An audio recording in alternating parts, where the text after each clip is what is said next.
She was twice as calm as the storm inside me, a nurse who healed more than wounds. I thought she was only here to fix my body, but somehow, she touched my heart. I still remember the way the hospital smelled that night, a mix of antiseptic, metal, and the faint sweetness of flowers someone had left at the reception desk. I was restless in the narrow bed, feeling more trapped by the silence than by the injury that had put me there. My head leaned back against the thin pillow, but my thoughts wouldn't slow down. That's when the door opened, and I first saw her. She wasn't hurried, like the other nurses who had been in and out. She walked with a steadiness that immediately made the room feel calmer. Her dark hair was tied neatly at the back, her uniform perfectly pressed, but it wasn't her appearance that held me, it was the way her eyes seemed to read me before I said a word. I'd guessed her to be in her early 40s, though there was something youthful in the warmth of her expression. "Relax," she said softly, adjusting the curtain to block the hallway light. "I'll take good care of you." Her voice wasn't loud, yet it carried the kind of certainty that made me believe her. When she came closer, I noticed the little details, the faint scent of lavender on her skin, the soft click of her shoes against the floor, the way her hands didn't rush when she reached to adjust the pillow beneath my neck. Her touch was professional, but there was gentleness there, as though she knew that comfort mattered as much as medicine. I tried to keep my expression neutral, but I could feel a strange awareness rising in me. She was simply doing her job, yet I found myself watching every movement, how she leaned over, how her sleeves brushed against the back of her hand as she wrote notes on my chart. She wasn't just a nurse in that moment, she was the only person who made me forget the sterile loneliness of the ward. When our eyes met, it wasn't for long. Just a second too long to be accidental. She looked away quickly, focusing back on the chart, but something shifted in me. I didn't feel like just a patient anymore. As she left, the room seemed colder. The hum of machines filled the silence, and I realized I was waiting already, waiting for her to come back, waiting for her voice, waiting for that steady calm she carried with her. I didn't know it yet, but that night was the beginning of something I couldn't explain. Something more than bandages and medicines. Something that lived in the space between her words, "Relax. I'll take good care of you." The days that followed blurred into a rhythm of checkups, medicine, and the constant hum of machines. Yet every time she stepped into the room, the monotony broke. She didn't rush through her rounds like the others, she lingered just a little longer, as if time slowed down when she was near. Her questions started simply enough: "How's the pain today? Are you sleeping well?" But then, without realizing, we were slipping into different territory. "What do you usually do outside of here?" she asked once, glancing at me while adjusting the 4-line. There was a softness in her tone, curiosity beneath the professional surface. I told her about my work, my clumsy accident, even the books I'd been trying to read but never finished. She listened with an attentiveness that made me self-conscious, not because I felt judged, but because I felt seen. Her eyes didn't just look at me, they lingered in ways that made my words matter more. Sometimes, silence would stretch between us, filled with nothing but the ticking clock and the faint beeping from machines down the hall. In those pauses, I noticed her the most, the way her lips curved slightly when I said something honest, the way her gaze flicked away quickly if I caught her looking. One afternoon, as she checked my pulse, her fingers brushed lightly against my wrist. It was nothing, a fleeting touch, but my heart betrayed me by racing beneath her fingertips. Her eyes flicked up, just for a moment, as if she'd noticed. She didn't comment, didn't smile, she just noted something on her chart and carried on. But in that single second, an unspoken message passed between us. Her presence had started to feel like the highlight of my day. I caught myself anticipating the sound of her footsteps, memorizing the rhythm of her voice. When she smiled, not the polite, professional smile she gave to others, but the smaller, warmer one she sometimes let slip with me, it felt like sunlight had entered the room. And though neither of us said anything outright, there was no denying it anymore. Our conversations had shifted. They weren't just about health or schedules. They were about us, two people sharing fragments of themselves in a place where such closeness wasn't supposed to exist. That night, lying awake, I wondered if she thought about it too. If she felt the weight of those lingering glances. If she, like me, realized that something delicate and dangerous was quietly taking root between us. It was late, long after the usual rhythm of the ward had settled. The hall outside my room was quiet, save for the distant squeak of a cart being wheeled down the corridor. My room sat half in shadow, the fluorescent light above dimmed to a soft glow. I was awake, staring at the ceiling, when the door eased open. She stepped in, carrying not urgency but a kind of tired calm. "Still awake?" she asked, her voice lower than usual, almost hushed, as if she didn't want the silence to break. I nodded, smiling faintly. It's hard to sleep when the bed feels more like a prison than a place to rest. She gave a small laugh, the kind that escaped her lips before she could stop it. Setting her clipboard aside, she pulled a chair to the side of my bed and sat down. It wasn't part of her duty, not at this hour. That alone made the moment feel different. For a while, she asked the usual questions. Pain, rest, appetite. But then her tone softened, and something shifted. She told me about the long shifts, the endless paperwork, the moments when patients forgot that nurses were human too. And then, almost without meaning to, she confessed something deeper. Sometimes, she whispered, eyes lowering to her hands, the hardest part isn't the exhaustion. It's going home to an empty apartment after giving so much of yourself all day. There's no one left to care for you. Her words settled between us, heavy and fragile. I'd never seen her like this, not the composed, confident woman who walked into my room with steady hands and calm eyes, but someone who carried loneliness behind her professionalism.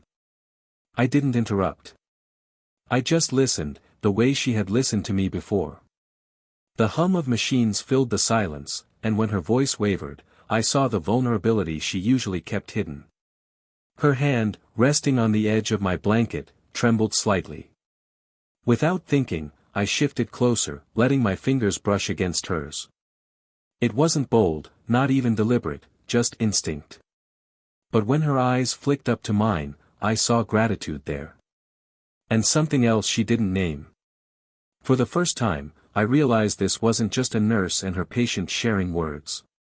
It was two people, caught in a space where roles blurred and honesty felt dangerous. That night, as she finally stood to leave, she didn't offer the usual polite farewell. She only paused at the door, looking back at me with eyes that seemed softer, more open. And in that look was a confession: she had given me more than care. She had given me a glimpse of her heart. By the fourth day, something had changed. The routine of her visits no longer felt routine at all. Each time she entered, the air seemed to shift, thick with an unspoken weight that neither of us dared to acknowledge. She was checking my bandages that morning, moving with the same precision as always. Yet when her hand brushed against my skin, I noticed the hesitation, the fraction of a second longer than necessary, the gentleness that went beyond habit. My pulse quickened, not because of the injury, but because of her. I tried to mask it with humor. "You've got a very careful touch," I said, my voice light but laced with something more. Her lips curved into a small smile. "It's called being thorough," she replied, though her eyes betrayed her, lingering on mine before she quickly looked away. The silence that followed wasn't empty. It was charged, alive. I could hear the soft rhythm of her breath, feel the nearness of her presence. The sterile room around us faded into the background, all I could focus on was her. When she leaned closer to adjust the tape on my shoulder, a strand of her hair slipped loose, brushing against my cheek. My first instinct was to move, but instead, I stayed still, almost afraid that if I shifted, the spell would break. The faint warmth of her hair against my skin left me caught between stillness and desire. She must have felt it too, because her movements slowed. Her fingers lingered on the edge of the bandage, her gaze locked onto mine. For a heartbeat, it was as though she was silently asking a question neither of us dared to voice. I swallowed hard, my voice low. "You don't have to be this gentle." Her hand paused. She exhaled slowly, and in her eyes was something that unsettled me, not just kindness, but longing. "Maybe I want to be," she said softly, almost as if she hadn't meant for the words to escape. Time seemed to hold its breath with us. There was no kiss, no bold gesture. Just a charged stillness, two souls balanced on the edge of something forbidden yet undeniable. When she finally stepped back, the moment dissolved, but not completely. It lingered in the air, in my racing pulse, in the way her hand had left a phantom warmth against my skin. That morning, she walked out with the same calm professionalism, but I knew the truth now. We both did. Somewhere between her touch and my silence, a confession had already been made. The rain came suddenly that night, a heavy downpour against the tall hospital windows. The sound filled the silence of my room, steady and rhythmic, like a heartbeat I couldn't ignore. I was restless, staring at the ceiling, the thin blanket doing nothing to ease the weight in my chest. Sleep felt impossible. The door creaked open softly, and she stepped inside. No clipboard, no gloves this time, just her, carrying a small mug that steamed gently in the dim light. "Couldn't sleep?" she asked, her voice barely louder than the rain. I shook my head, managing a smile. "Not with this weather. Feels like the storm came inside with me." She set the mug on the little tray beside my bed. "I shouldn't be doing this," she said quietly, "but I thought tea might help." It wasn't just the tea. It was the way she'd gone out of her way, broken routine, and carried a piece of comfort into my sterile world. That single gesture meant more than any medicine. "Thank you," I murmured, my fingers brushing hers briefly as I took the cup. The warmth seeped into my palms, but it was her nearness that stirred me more. She pulled up the chair again, closer than before, and for a while we just listened to the rain. When she laughed, a soft, unguarded sound, I realized it was the first time I'd truly heard her voice free of duty. She spoke about little things, how she hated the way rain made the hallways smell damp, how she used to drink tea with her mother late at night. Her words weren't extraordinary, but the way she shared them was intimate. Like a door opening to a room she rarely let anyone see. At one point, our shoulders touched, an accidental brush as we leaned in at the same time. Neither of us moved away.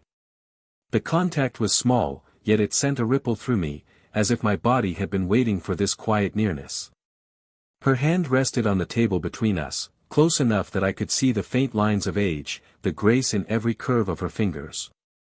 Slowly, without planning it, mine drifted toward hers. When they finally touched, lightly, tentatively, she didn't flinch. She didn't pull away. We sat like that, silent, the rain cocooning us in a world where no one else existed. No words were spoken, but the boundary that had once separated nurse and patient was gone.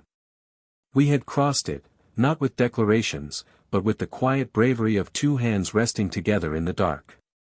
The next morning, the room felt different. Brighter, almost too bright. The sterile white walls reflected the overhead lights, and the warmth of the night before seemed like a dream I wasn't sure had really happened. She walked in as usual, chart in hand, but there was a new distance in her eyes. Her movements were quick, efficient, stripped of the softness I had grown used to. She didn't linger on my words, didn't pause between tasks. Even her voice was clipped, rehearsed.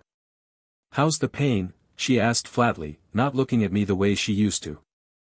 I felt the absence immediately, like a door that had been slammed shut. The memory of her hand in mine during the storm felt fragile now, almost fragile enough to doubt. But the truth was, I couldn't let it slide into silence. When she reached for the 4-line, I caught her wrist gently, forcing her eyes to meet mine. "You don't have to pretend nothing happened," I said, my voice low but steady. Her lips parted, but no words came. For a moment, she simply stood frozen, her breath caught, her pulse beating fast beneath my touch. Finally, she pulled her hand away and sank into the chair beside me. Her composure cracked, just slightly. "It's not that simple," she whispered, her gaze dropping to the floor. "You don't understand what this would mean for me. For my job. For my reputation. I stayed quiet, letting her speak. I'm not supposed to feel this way about you, she continued, her voice trembling now. I tell myself it's just care, just duty. But then I remember last night, the rain, your hand over mine, and I know I can't lie to myself anymore. I do feel something. And it terrifies me. The confession broke through her restraint like water breaching a dam. Her eyes glistened, though no tears fell. She leaned forward, elbows on her knees, as though she was carrying more weight than she could handle. I let the silence hold for a beat before I spoke. I'm not asking you to risk anything. I just need you to know you're not alone in this. I feel it too. And maybe that's enough, even if we don't know what comes next. Her shoulders softened, just slightly, as though my words had loosened the tight knot in her chest. She looked at me then, not with the guarded professionalism of a nurse, but with the raw honesty of a woman torn between fear and desire. I don't know what to do with this, she admitted, her voice breaking.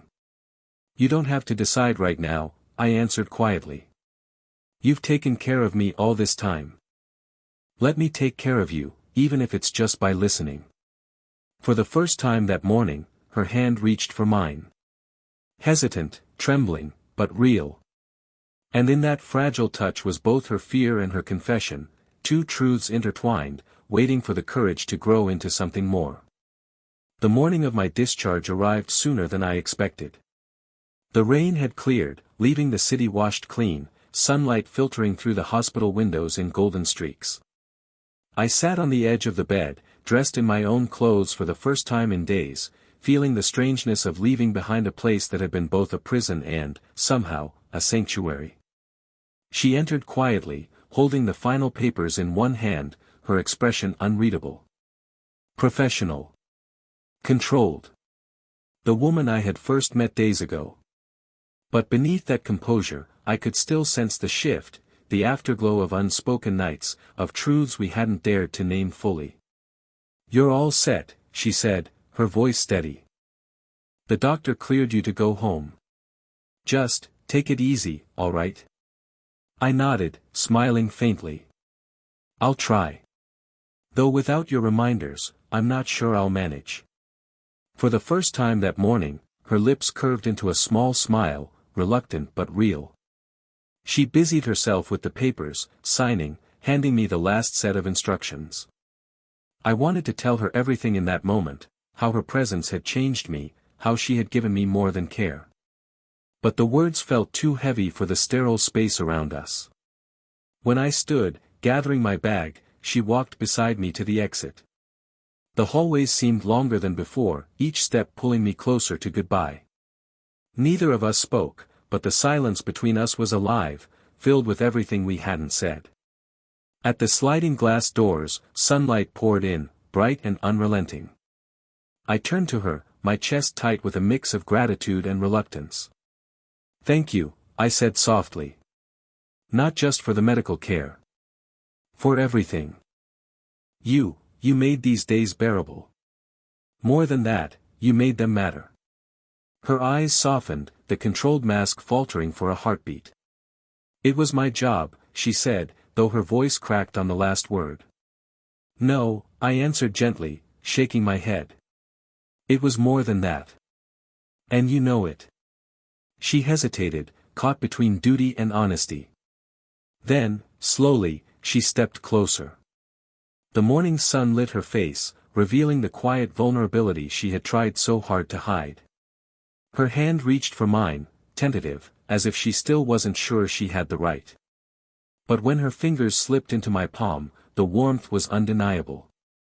For a moment, the world outside didn't exist. It was just us, standing in the threshold between what had been and what might come. She looked up at me, her voice a whisper. Relax. I'll take good care of you. The same words she had spoken on the first night, but now they carried a different weight. They weren't professional reassurances. They were a promise, fragile, daring, but real. I squeezed her hand gently, committing the moment to memory. Whatever the future held, distance, complications, the eyes of others, I knew one thing: we had crossed a line that couldn't be uncrossed. And as I stepped out into the sunlight, her presence lingered with me, not as my nurse, but as the woman who had quietly, unexpectedly, begun to heal more than just my wounds. She had touched my heart, and no discharge papers could ever release me from that truth.